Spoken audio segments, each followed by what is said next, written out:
Voltamos com o programa Família Projeto de Deus, sobre Nossa Senhora de Fátima e de que forma Nossa Senhora de Fátima te inspira. Envie para a gente uma mensagem para o nosso WhatsApp, o código é 19 997 16 9915. Ou você liga aqui no nosso call center, o código da operadora é 19 3871 9620. E hoje nós estamos recebendo o Padre Rodolfo Faria. E é uma alegria, viu, Padre? Muito obrigada de estar com a gente. E a gente está falando um pouco dessa história da aparição de Nossa Senhora. E nesse contexto histórico estava assim, bem complicado, né, na época. Inclusive a igreja estava sendo muito perseguida. Então fala um pouquinho para a gente, né? Nesse contexto, como que aconteceu, né? Porque aí de repente veio Nossa Senhora e essa perseguição na igreja e essa perseguição em cima dos pastorinhos também, né? Importante você de casa entender que as aparições da Virgem Maria, as aparições de Nossa Senhora, todas elas se deram em que contexto? Guerra, fome, peste, miséria e pedido de paz. Então, ou seja, todas as aparições, todas, sem exceção, todas as aparições de Nossa Senhora, todas elas se deram nesse contexto de guerra, de miséria, de peste. Então, nós estamos em plena pandemia, por que não pedir para Nossa Senhora? Sim. Um sinal, um milagre. Então, estamos dentro do contexto das aparições da Virgem Maria.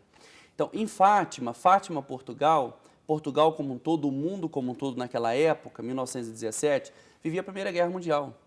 Ou seja, era todos os países contra todos os países, e naquele contexto todo de muita fome, de muita miséria, onde as pessoas perderam muitos entes queridos. Então, ou seja, numa calamidade terrível.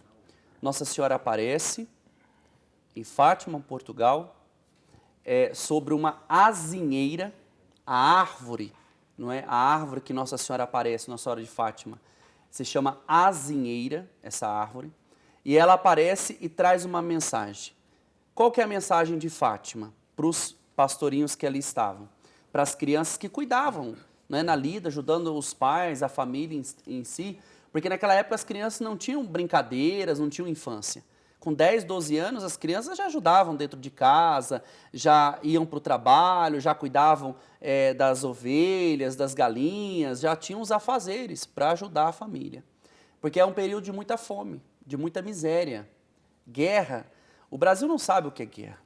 Por isso que eu falo, o Brasil ainda é um adolescente perto de outros países.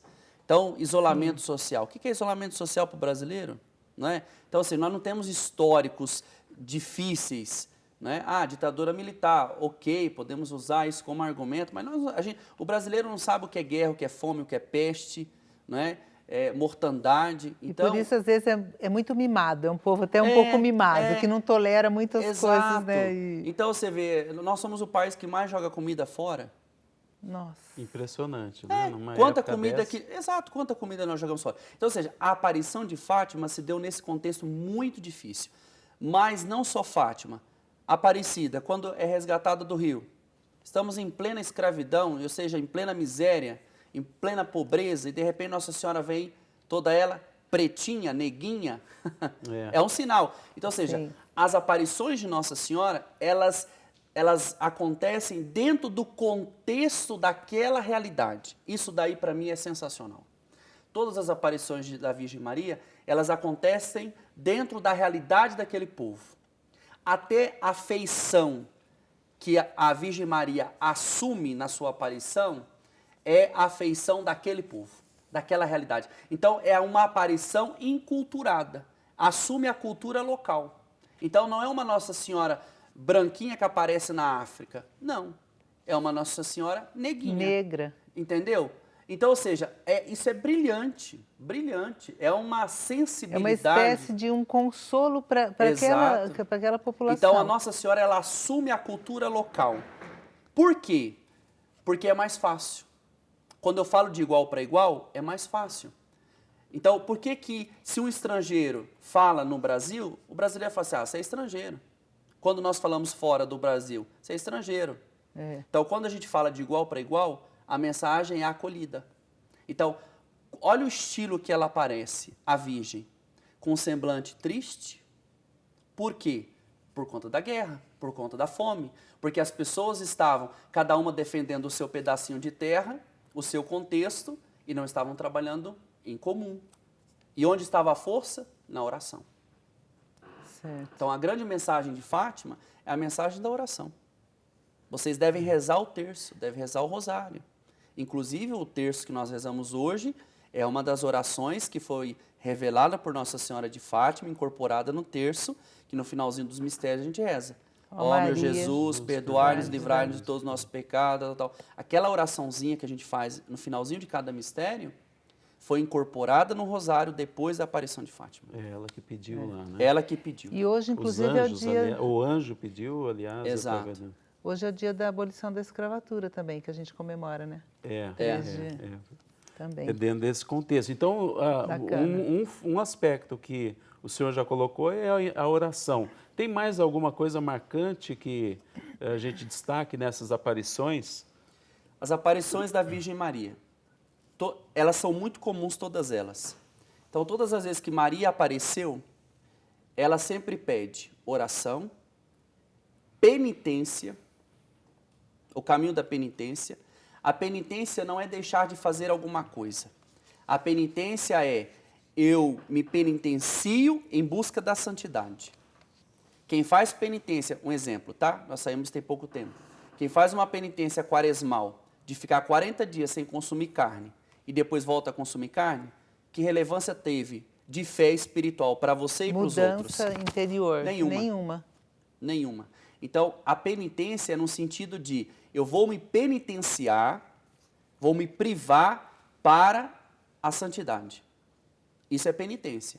Então, quando você se confessa diante do sacerdote, o padre diz, a sua penitência é esta, ou seja, através dessa penitência você vai buscar não cometer os mesmos pecados.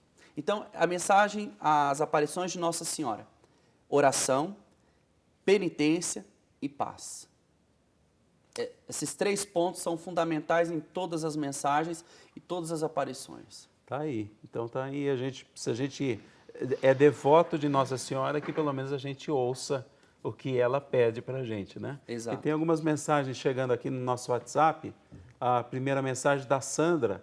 Nossa Senhora de Fátima me inspira. É uma mãezinha querida que intercede por nós, a seu filho Jesus. Ela foi escolhida para que Jesus realizasse o primeiro milagre nas bodas de Caná. Só ela pode pedir a ele por nós. Muito obrigado, Sandra, pela sua mensagem. Que Deus te abençoe pelas mãos de Nossa Senhora de Fátima. Outra mensagem do Antônio Policarpo. Boa noite, salve Maria. Queria ganhar o terço.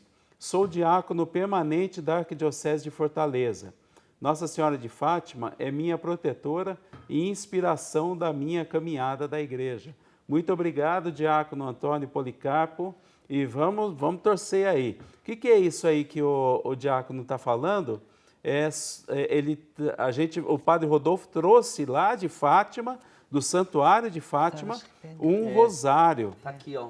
Um terço que, infelizmente, não dá para a gente distribuir para todas as pessoas. Então, a gente vai fazer um rosário, com um sorteio desse rosário, que ele está carinhosamente oferecendo aqui para nós. E aí pode ser, eu não entendi uma coisa, a pessoa precisa ligar aqui, né? Não é só mandar o WhatsApp. Ela precisa ligar. Liga aqui no nosso call center. Ah, o WhatsApp também, tá bom. Então, seu Antônio, o senhor já está participando aqui com a gente. Já está participando aqui o diácono. Legal. Coisa boa. Tá bom, e agora a gente perguntar para a Roberta, que agora vai o VT?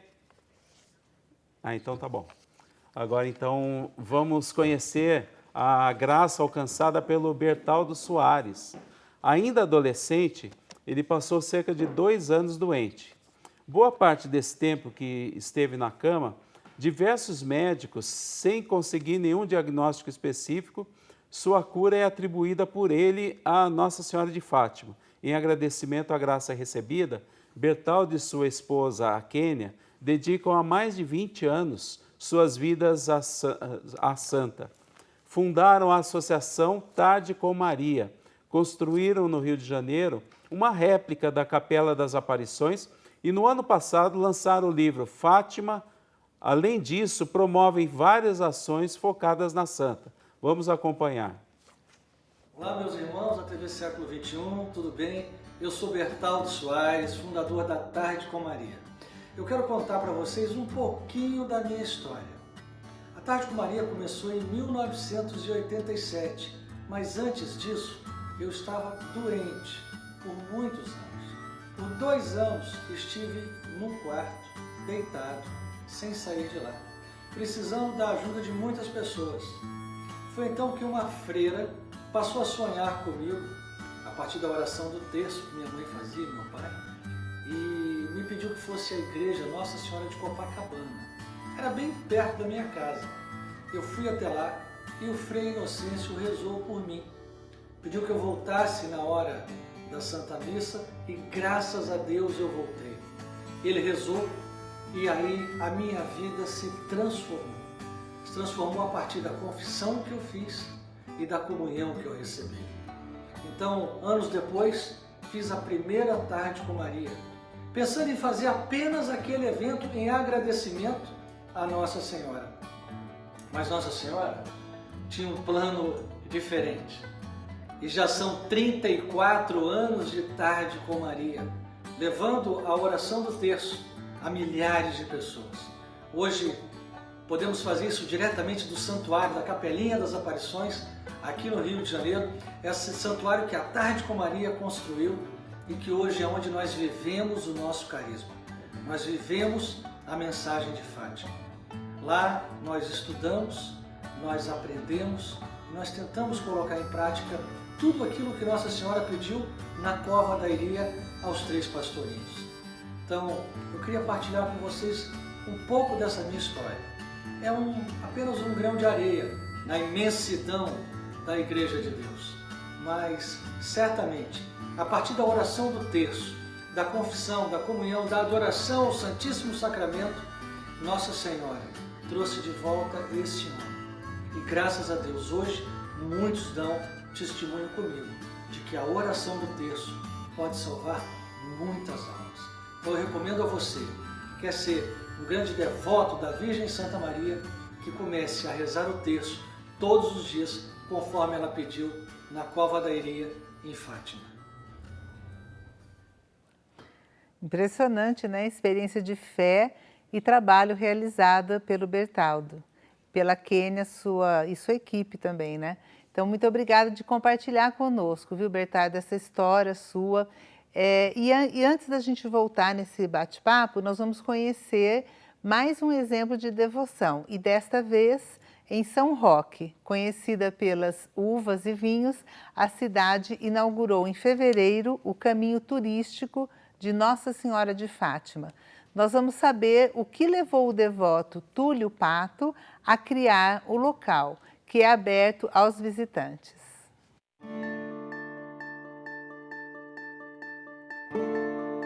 Recentemente inauguramos um espaço, o Caminho de Nossa Senhora de Fátima, aonde você, devoto de Nossa Senhora de Fátima, pode percorrer o caminho, amarrar a sua fitinha para fazer um pedido ou até mesmo um agradecimento, aonde você sai uma imagem, uma linda imagem de Nossa Senhora de Fátima, a qual meu pai, Sr. Júlio Pato, proprietário da vila, é devoto de Nossa Senhora de Fátima.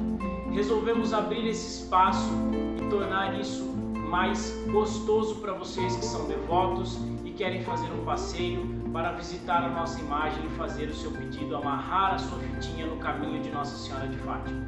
Devido à pandemia, estamos no momento fechado, porém logo que retomarmos as nossas atividades, eu conto com a presença de vocês para prestigiar esta linda homenagem à Nossa Senhora de Fátima. Um abraço a todos, fiquem com Deus.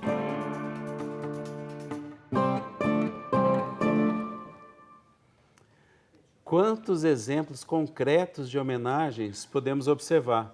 Padre Rodolfo, como avalia essas diferentes formas de demonstração da fé? Então, é importante entendermos que as pessoas, elas se manifestam e manifestam a sua devoção por Nossa Senhora, hoje de modo muito especial Nossa Senhora de Fátima, com esse título tão importante de Nossa Senhora da Virgem Maria, de alguma forma, porque ela foi tocada por Nossa Senhora. Nossa Senhora é instrumento de Deus. Quem faz a obra é Deus. Maria é aquela que faz a mediação da graça de Deus. Então a pessoa foi tocada por Nossa Senhora de Fátima porque Deus quis. E uma vez que ela fez essa experiência com a Virgem de Fátima, que ela recebeu uma palavra, um sinal, uma cura, um milagre, uma graça, que ela teve o seu encontro com a Virgem Maria. Ela sente necessidade de compartilhar com as outras pessoas e de fazer alguma coisa. Ou seja, ela faz a experiência, ela se aprofunda na experiência e aí a fé vira obra. Vira obra. Vira obra.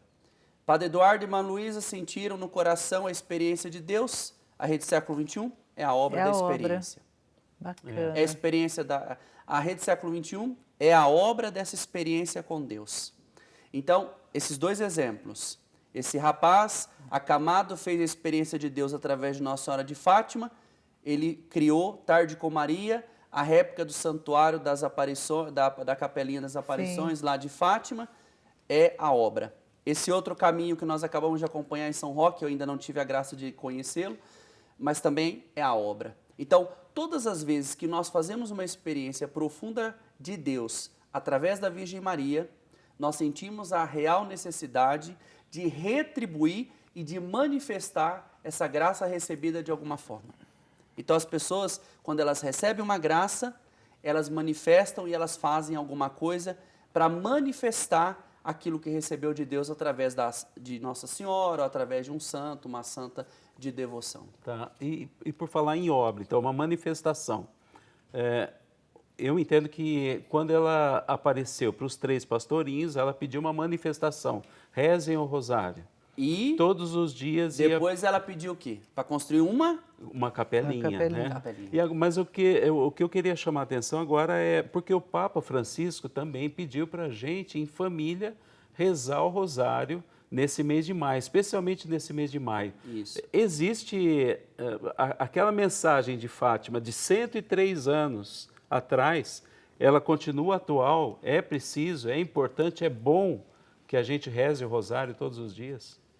Nossa Senhora pediu para nós rezarmos o rosário, rezarmos o terço. O terço é uma oração devocional, mas através da oração do terço, através dessa devoção, eu toco o grande mistério de Deus. Então, ou seja, por que Nossa Senhora pediu para rezar o terço? Porque o terço, embora é uma oração mariana, ela é cristocêntrica. Sim. Ela é cristológica. Faz todo o caminho. Ela faz o caminho. E quais os mistérios que você contempla nos terços?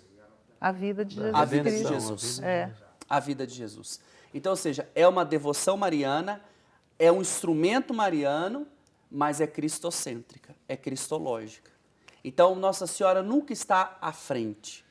Nossa Senhora está sempre apontando para Jesus, ou ela sempre está fazendo aquilo que Deus pediu para que ela fizesse.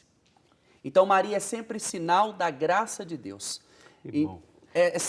Nossa Senhora, por isso que eu sempre digo, nós católicos, conhecendo o papel de Nossa Senhora na história da salvação, nós não vamos ter problema, por exemplo, com essa confusão que tem às vezes, os católicos adoram Nossa Senhora. Idolatra a imagem. Idolatra Nossa Senhora. É. Então, se nós católicos tivermos essa catequese mariana bem feita, nós não vamos misturar a Nossa Senhora com o mistério de Deus, Deus com nosso... Não. Cada um tem o seu papel, entendendo que Nossa Senhora foi escolhida por Deus porque disponível e fiel. Fiel. É isso mesmo. Estamos sendo convidados a seguir esse exemplo. A grande devoção, a melhor devoção que a gente possa fazer para Nossa Senhora é seguir o exemplo de Nossa Senhora.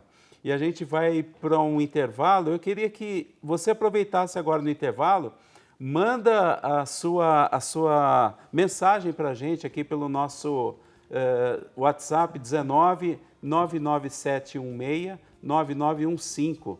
Você viu os testemunhos que foram dados, você ouviu até agora o que o padre falou, ou se você quiser comentar alguma coisa, perguntar alguma coisa, e também você pode ligar para o nosso call center. E hoje, especialmente, se associar a essa obra, essa manifestação concreta de uma experiência, como o padre falou, que o padre Eduardo e a irmã Luísa tiveram. Você também pode se tornar concreta essa experiência sua se associando aqui conosco. 19 3871 9620. Aproveita agora o intervalo, porque a gente precisa muito que você esteja junto conosco nessa missão de evangelização. Venha fazer parte dessa obra, venha você sendo associado aqui nosso, além de estar ajudando na evangelização, você vai receber um presente aqui. Todo mês, a revista Brasil Cristão, com matérias, entrevistas, testemunhos, orações, outros assuntos, muito bacana. A gente conta com você. Aproveita agora e ligue para a gente. A gente vai fazer esse intervalo, é rapidinho, daqui a pouco a gente volta. Até já.